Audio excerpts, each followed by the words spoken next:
الحمد لله الذي هدانا لخير الأديان وما كنا لنهتدي لولا أن هدانا الله وأكمل لنا ديننا وأتم علينا نعمته ورضي لنا الإسلام دينا. اللهم صل على سيدنا مولانا محمد وعلى آل سيدنا مولانا محمد وبارك وسلم.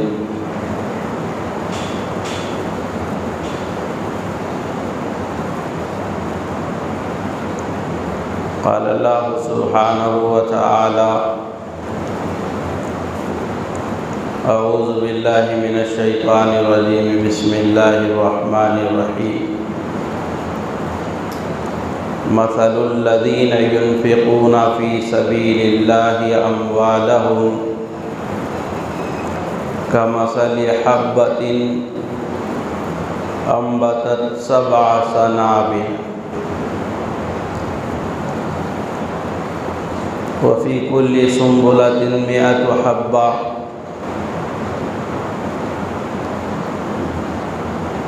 والله واسع عليم. وقال النبي صلى الله عليه وسلم: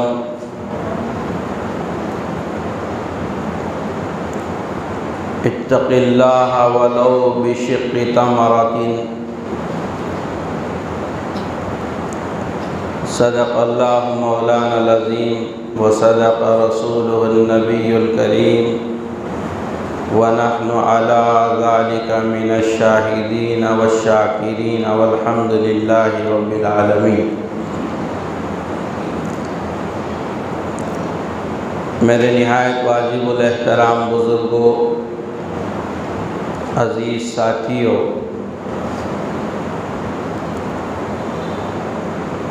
اللہ کے رسول علیہ الصلاۃ والسلام نے ارشاد فرمایا: بنی الاسلام علی 5، کہ اسلام کی بنیاد 5 ستونوں پر ہے.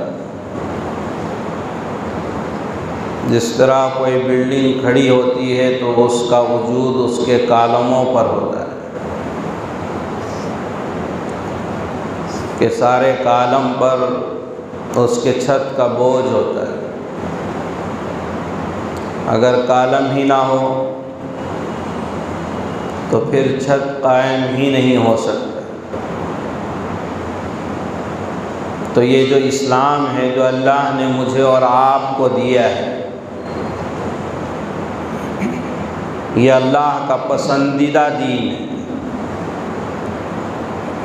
اللہ نے میرے اور آپ کے لیے پسند کیا ہے. اب اس دین کے علاوہ کوئی شخص قیامت میں کوئی دوسرا دین لے کر آئے گا،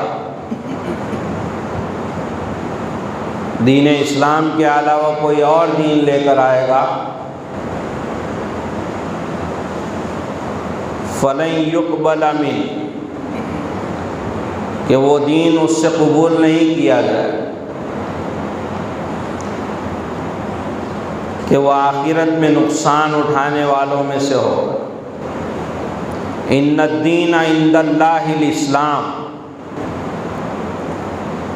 اللہ کے نزدیک سب سے پسندیدہ مذہب اسلام. اس کو اللہ نے میرے اور آپ کے لیے پسند کر دیا. اب اس اسلام کی بنیاد کیا ہے؟ یہ اسلام پورا کا پورا کس پر کھڑا ہے؟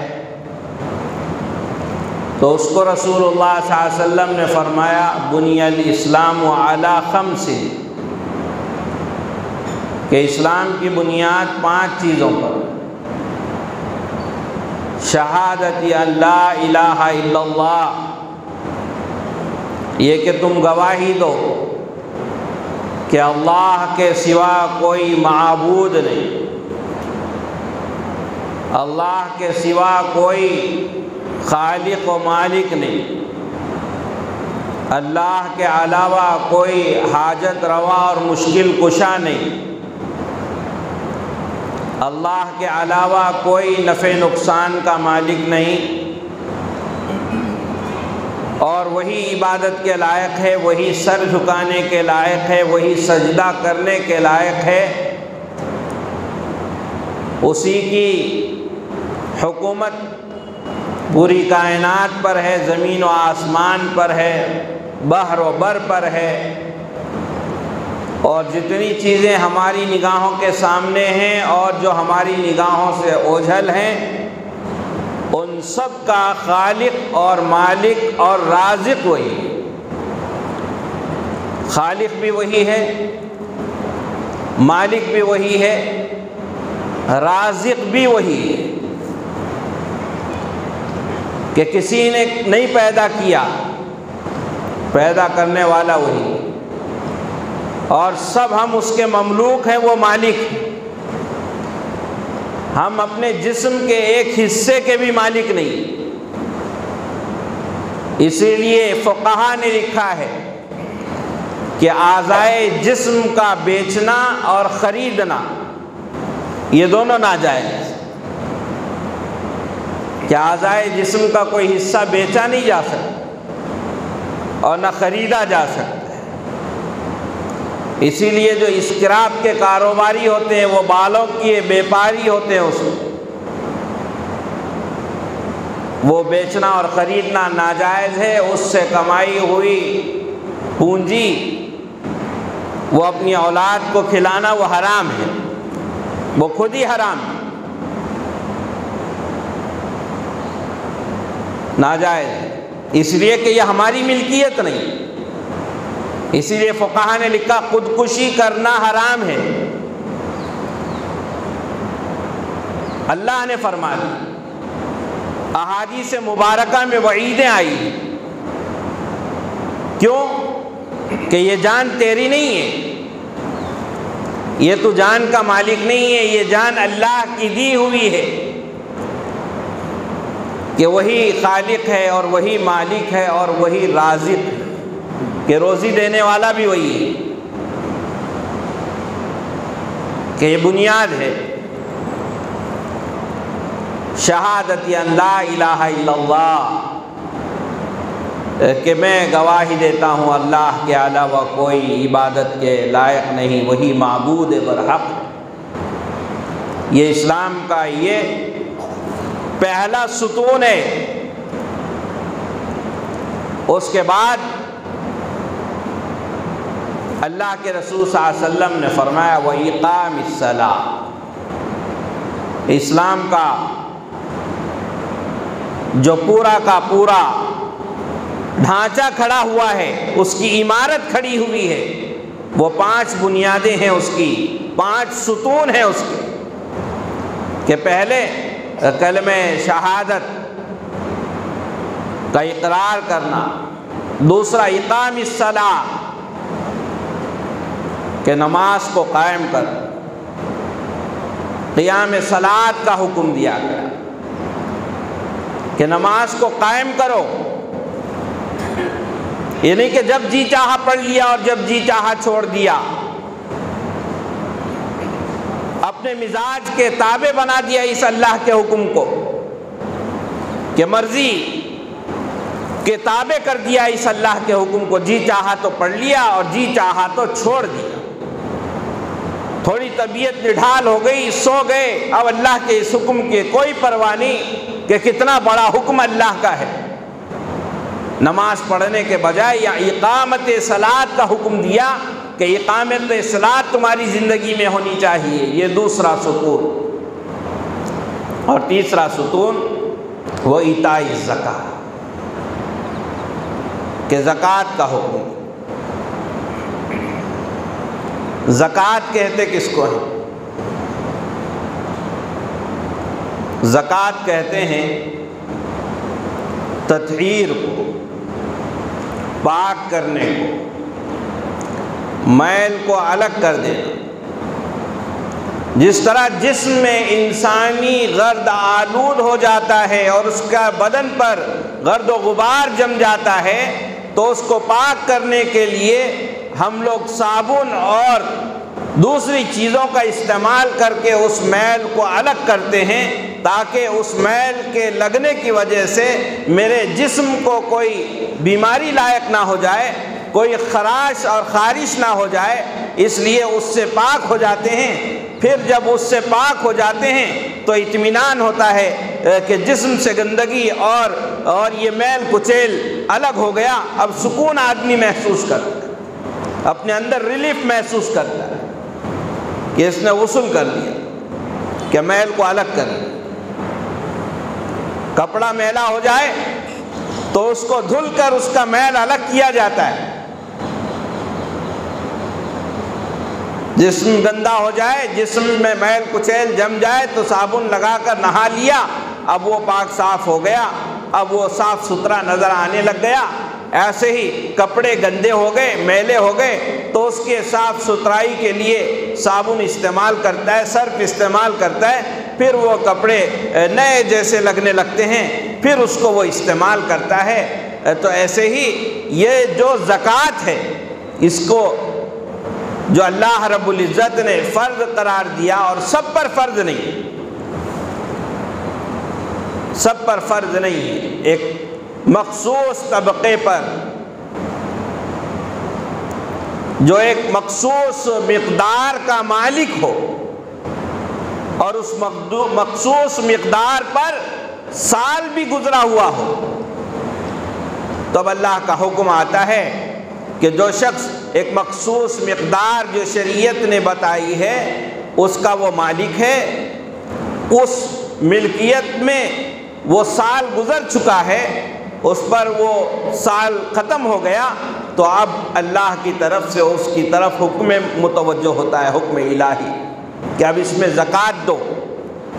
زکوٰۃ یہ مال کا میل ہے کہ تمہارے مال کو لگا ہوا ہے، کسی کو اللہ نے 1,00,000 روپیے دے دیے اور وہ 1,00,000 روپیے اس کے ملکیت میں ہیں اور وہ زائد پیسے ہیں، اس پر سال گزر گیا ہے، تو اب اس پر اللہ نے یہ نہیں فرمایا کہ اس میں کا آدھا دے دو، یہ نہیں فرمایا کہ اس میں کا تہائی دے دو، یہ نہیں فرمایا اس میں کا پاؤ دے دو، بلکہ اللہ نے فرمایا ہے کہ اس میں کا 40واں حصہ یعنی 2.5% دے دو، 2,500 روپیے اس کے بنتے۔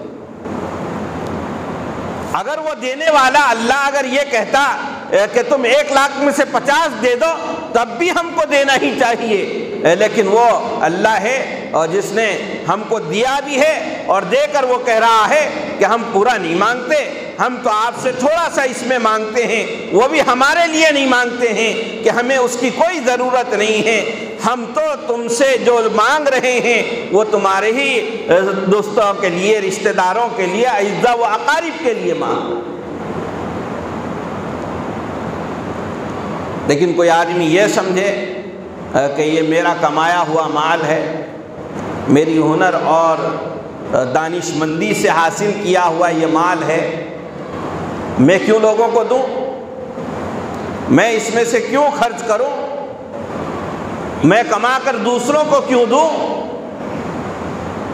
ایسی سوچ کے ایک بڑے طبقے نے اس امت میں جنم لیا، ایک بڑا طبقہ ہے، اس کے ذہن و دماغ میں یہ بات ہوتی ہے کہ یہ میرے باپ دادا کی کمائی ہے، یہ میرے پسینے کے خون کی کمائی ہے، یہ میرے اولاد کی کمائی ہے، جن کو میں نے پڑھا لکھا کر اس مقام پر پہنچایا، وہ کما رہے ہیں، اب پھر کیوں اس میں سے دوسروں کو دے۔ یہ ایک ایمان والے کی سوچ نہیں، یہ ایک مسلمان کی سوچ نہیں ہے، یہ ایک حضرت محمد صلی اللہ علیہ وسلم کے امتی کی سوچ نہیں ہے جو یہ کہے کہ یہ میں نے کمایا ہے، میں کیوں اس میں سے غربا کو دوں، کیوں اس میں سے مساکین کو دوں، کیوں اس میں سے فقراء کو دوں، کیوں میں اس میں سے اپنے غریب رشتہ داروں کو دوں۔ اب یہ سوچ اگر اس کی بنی ہوئی ہے تو میرے بھائیوں، یہ سوچ یہ قارون کی سوچ،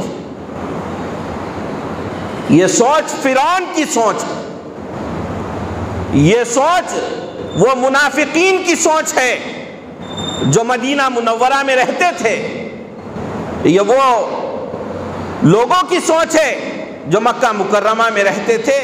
جب زکوٰۃ کا حکم آیا اور جب اللہ نے مانگا من ذا الذی یقرض اللہ قرضا حسنا، کون ہے جو اللہ کو قرض حسنا دے گا؟ جب یہ آیت نازل ہوئی تو صحابہ اکرام رضوان اللہ علیہم اجمعین لا کر اپنے مال کو اللہ کے رسول علیہ الصلوۃ والسلام کی خدمت اقدس میں رکھ رہے تھے. تو اس وقت کچھ لوگوں نے اعتراض کیا کہ دیکھو یہ کیسے خدا کو مانتے ہیں، دیکھو یہ کیسے خدا کی پرستش کرتے ہیں، دیکھو یہ کیسے خدا کو اپنا رب مانتے ہیں، جو ان سے خود قرض مانگ رہا ہے ان کا رب مقروض ہو گیا. ہاں یہ تانا دے،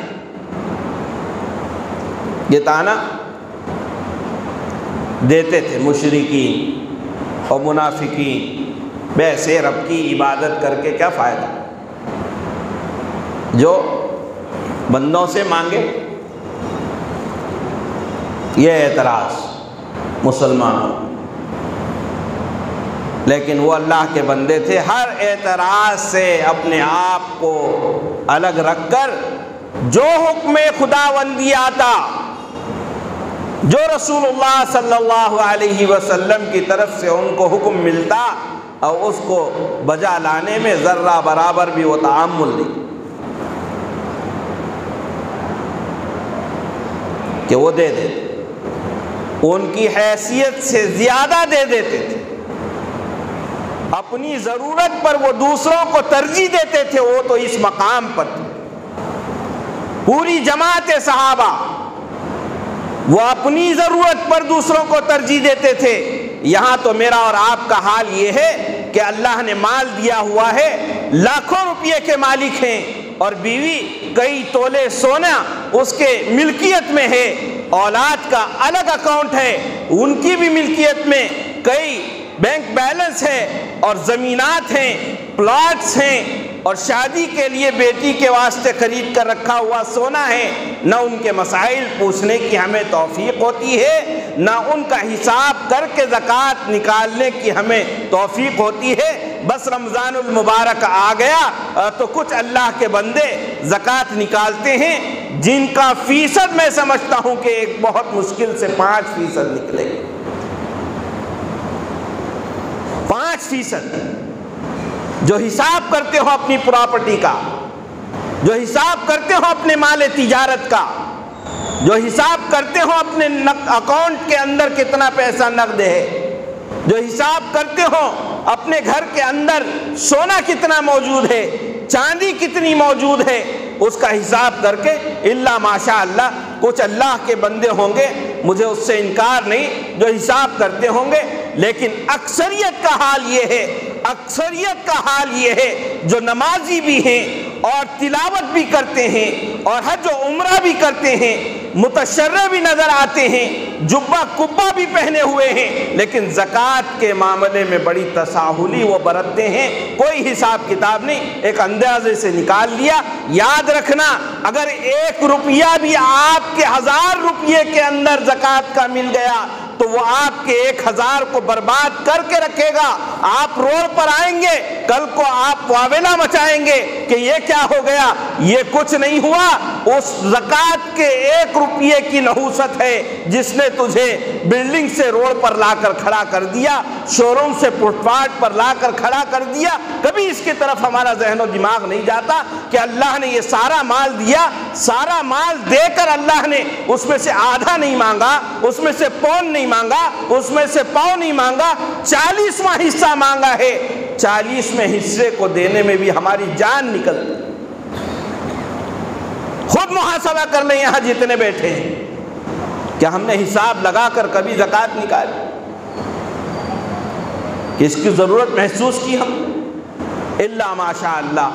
میں سب پر یہ حکم نہیں لگاتا، بعض اللہ کے بندے ہیں وہ پورا کیلکولیشن کرتے ہیں، وہ کیلکولیٹر لے کے بیٹھتے ہیں، ان کے پاس نیٹ اماؤنٹ کتنا ہے اکاؤنٹ میں اس کو لکھ لیتے ہیں، سونا کتنا ہے اس کو لکھ لیتے ہیں، چاندی کتنی ہے اس کو لکھ لیتے ہیں، بیچنے کے لیے خریدی ہوئی پلاٹ کا ویلویشن ریٹ کتنا ہے وہ لکھ لیتے ہیں. ہاں پلاٹ پر ریٹ ویلویشن کا لگے گا. ایسا نہیں کہ 4 لاکھ میں خریدا تھا 20 سال پہلے، اب اس کا ریٹ ہوا ہے 25 لاکھ تو کہیں 4 لاکھ کی نکالنے لگ جائے. نہیں، اس وقت کا ویلویشن ریٹ جو ہے اس کے حساب سے زکات. سونا آپ کے پاس ہے، زیور کی شکل میں ہے، تو آپ اس وقت اس سونے کو بیچنے جائیں گے تو سنار سے معلوم کریے کہ اس سونے کی قیمت کتنی بنتی ہے، اتنے کی زکوٰۃ آپ کو نکالنی پڑے. یہ نہیں کہ 5000 کو تولہ خریدی تھی، نانی مر گئی بڈھی ہو، ابھی بھی تم 5000 کا نکال دو. وہ نہیں چاہیے. اس وقت کریں، پلاٹ کا ریٹ اس وقت کریں، ویلویشن جو اس وقت ہے اس کے حساب سے زکوٰۃ.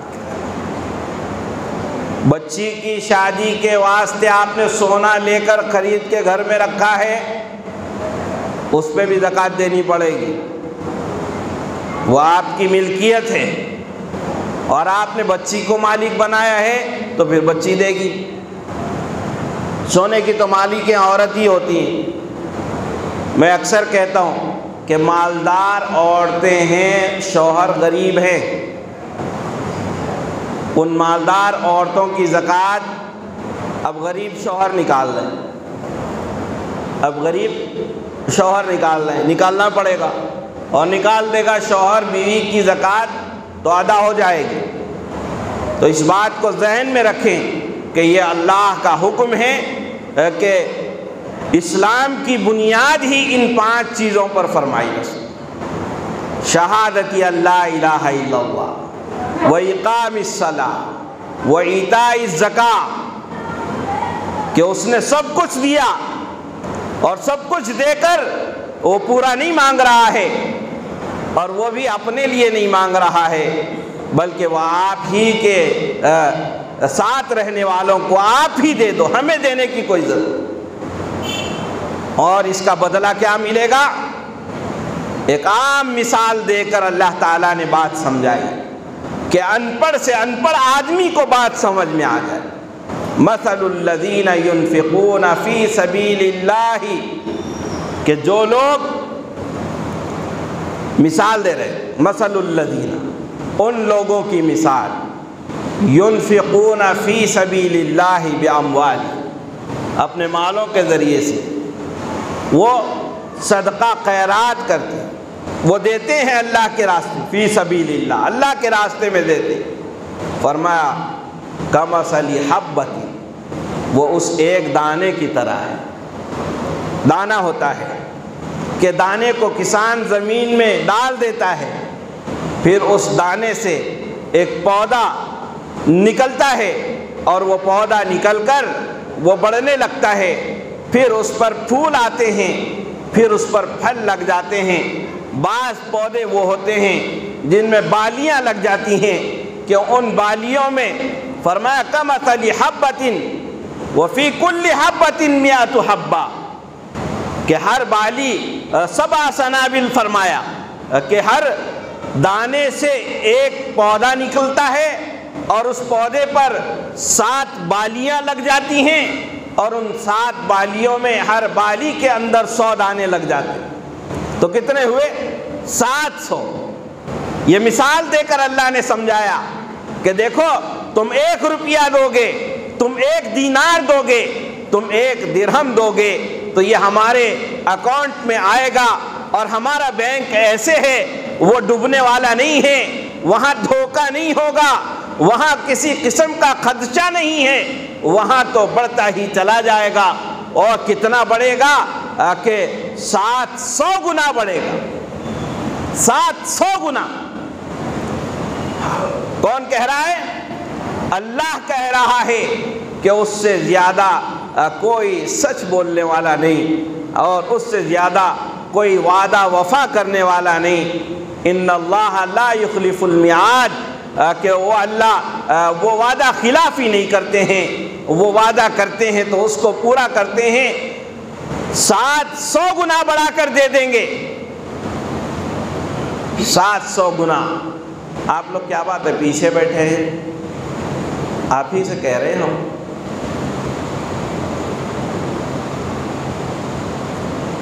وہیں سے جانے میں جلدی سہولت ہو جائے گی۔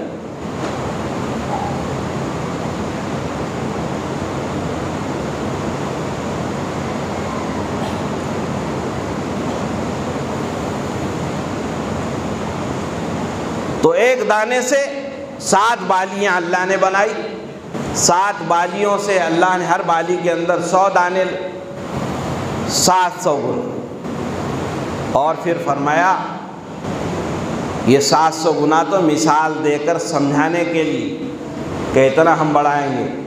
واللہ واسع علیم، یہ 2 لفظ استعمال کیے کہ اللہ تو بہت زیادہ بڑھانے والا، بہت زیادہ۔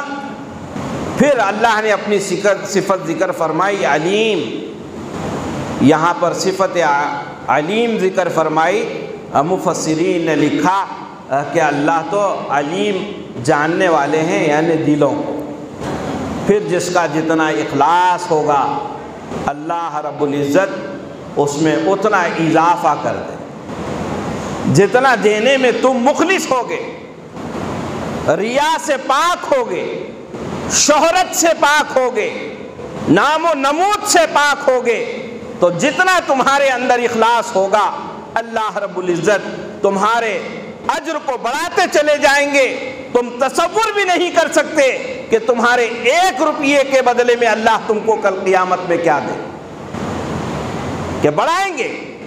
اس کے خزانے میں کوئی کمی نہیں ہے، وہ تو تمہیں مال دے کر آزما رہا ہے کہ تم اس مال کے اندر کیسے اللہ کے حکموں کو پورا کرتے ہو۔ یہ تمہارا مال نہیں ہے، یہ دیا ہوا سب کچھ ہمارا ہے، اور ہمارے جسم میں جتنی چیزیں ہیں وہ سب بھی اسی کی دی ہوئی ہیں۔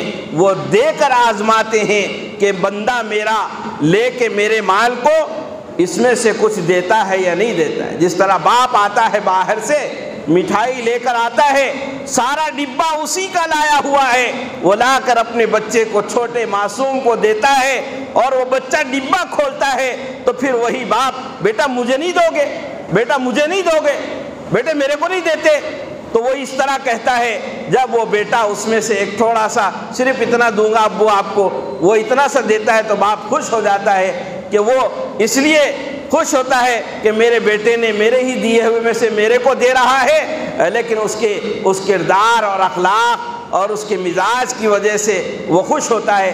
اللہ بھی ہم کو سب اسی کا دیا ہوا ہے،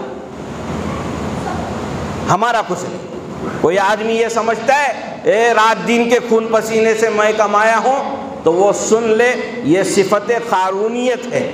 قارون نے بھی یہی کہا تھا کہ ہماری کمائی ہم نے کمایا، اس خزانے کے ہم مالک، ہم کیوں دیں؟ اللہ کے رسول علیہ الصلاۃ والسلام نے فرمایا ہے کہ آخر زمانے میں ایسے لوگ آئیں گے جو زکوٰۃ کو تاوان سمجھیں گے، ٹیکس سمجھیں گے۔ آج سمجھ رہے، ایک تو طبقہ ہے جو بالکل ہی نکالنے کو تیار، اور ایک طبقہ ہے وہ نکال رہا ہے لیکن اندازے سے نکال رہا ہے، کوئی حساب کتاب نہیں، جب نکال دیا یوں دے دیا، اور جب ختم ہو گیا تو بس ہاتھ جھاڑ لیے، اب کچھ نہیں ہے، حساب کتاب ان کا کچھ نہیں۔ اور ایک طبقہ ہے وہ بہت تھوڑے لوگ ہیں اور جو حساب کتاب کر کے اپنی پوری زکوٰۃ کو نکالتے، اس کے مستقل مسائل ہیں۔ علماء سے پوچھنا چاہیے کہ ایک آدمی کے پاس جنوری کے مہینے میں 1 لاکھ روپیے تھے، وہ پھر جنوری کا مہینہ آیا، وہ ویسے کی ویسے ہی رہ گئے، اس پر سال گزر گیا، درمیان میں اپریل میں مئی میں پھر 1 لاکھ روپیہ آئے اور وہ اس کے ساتھ مل گئے، وہ بھی بچے رہے، تو اب یہ جو درمیان میں آئے کیا اس پر بھی علیحدہ سال گزرنا ضروری ہے؟ نہیں، بلکہ وہ جو جنوری میں آیا ہوا آپ کے پاس مال ہے، پھر جنوری آ گئی، سال گزر گیا، اب درمیان میں جتنا مال آتا چلا جائے گا وہ جنوری والے کے ساتھ ہی کاؤنٹ ہو جائے گا۔ ہر مال پر سال گزرنا ضروری ہے۔ ایک مال پر سال گزر رہا ہے اگر آپ جنوری 2022 میں 1 لاکھ روپیہ آپ کے پاس تھے اور جنوری 2023 میں آپ کے پاس وہ 1 لاکھ روپے ایسے کے ایسے محفوظ ہیں، 10 دن پہلے بھی اگر آپ کے پاس پھر کہیں سے 1-2 لاکھ آ گئے تو ان 2 لاکھ پر بھی زکوٰۃ آپ کو دینا واجب ہے۔ کل 3 لاکھ، بہت سارے مسائل، اور کتنا مقدار بتایا ہے شریعت نے، اس کی موٹی موٹی باتوں کو تو آپ حضرات جانتے ہیں۔ کسی کے پاس 7.5 تولے سونا یا 52.5 تولے چاندی یا 52.5 تولے چاندی خریدنے کے اتنا نقد مال پیسہ اگر آپ پاس ہے اور وہ سال اس پر گزر چکا ہے تو آپ کو زکوٰۃ آپ کو دے گی کہ آپ پر زکوٰۃ فرض ہے۔ کتنا دینا ہے؟ وہ 2.5%۔ اللہ کے رسول صلی اللہ علیہ وسلم نے فرمایا کہ اس کا 40واں حصہ، کہ 1 لاکھ پر 2.500، اور اگر اندازے سے نکالا اور 1 روپیہ بھی زکوٰۃ کا آپ کے مال میں رہ گیا تو یہ 1 روپیہ دھیمک ہے، آپ کی نوٹوں کو کھا جائے گا، یاد رکھنا۔ وہ کھائے گا کیسے؟ اس کی شکلیں الگ ہیں، کون مسلط ہوگا اس کو کھانے کے لیے، تو اس کی شکلیں الگ ہیں۔ یا تو آپ پر مسلط ہو جائیں گے سفید کوٹ والے، یا آپ پر مسلط ہو جائیں گے خاکی کوٹ والے، یا آپ پر مسلط ہو جائیں گے کالے کوٹ والے، یا اور کوئی راستہ ہوگا جو آپ کی، یا کوئی چور چرا کر لے جائے گا، یا کوئی ڈکیت ڈاکہ ڈال دے گا۔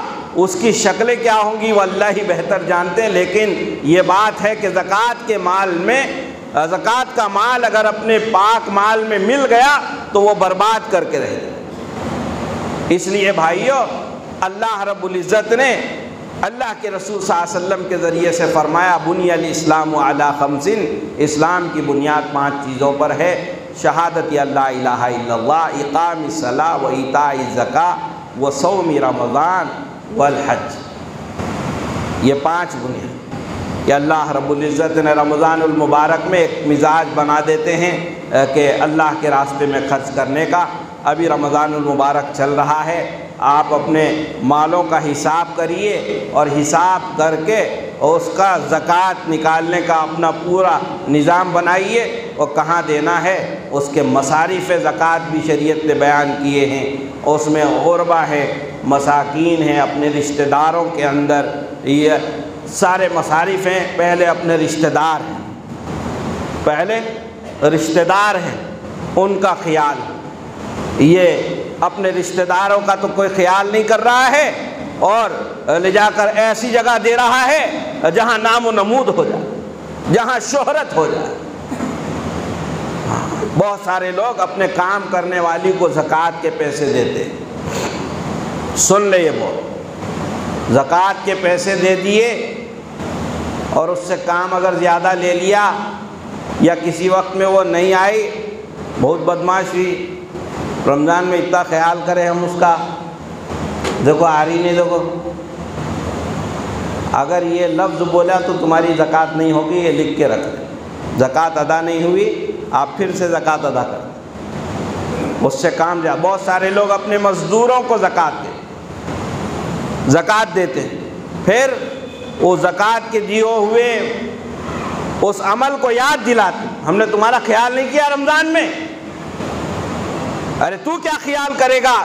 اللہ نے تیرا خیال کیا کہ تجھے مال دیا اور مالدار بنایا، تو کیا حیثیت رکھتا کہ اللہ پاک چاہتے تو روڈ پر لا کے کھڑا کر دیتے۔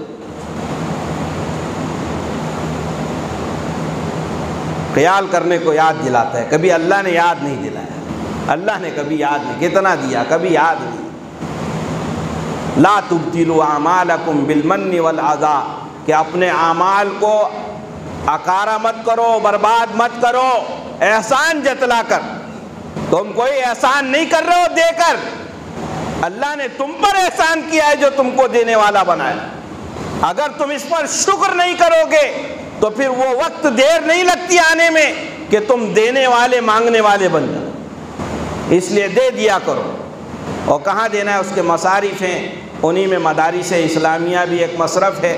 اور جتنے لوگ اس ماہ مبارک میں عبادتیں کر رہے ہیں اور زکوٰۃ صدقات دے رہے ہیں، اللہ تعالیٰ سب کے عبادات کو بے انتہا قبول فرمائے اور رمضان المبارک کی سعادتیں اور برکتیں ہم سب کو عطا فرمائے.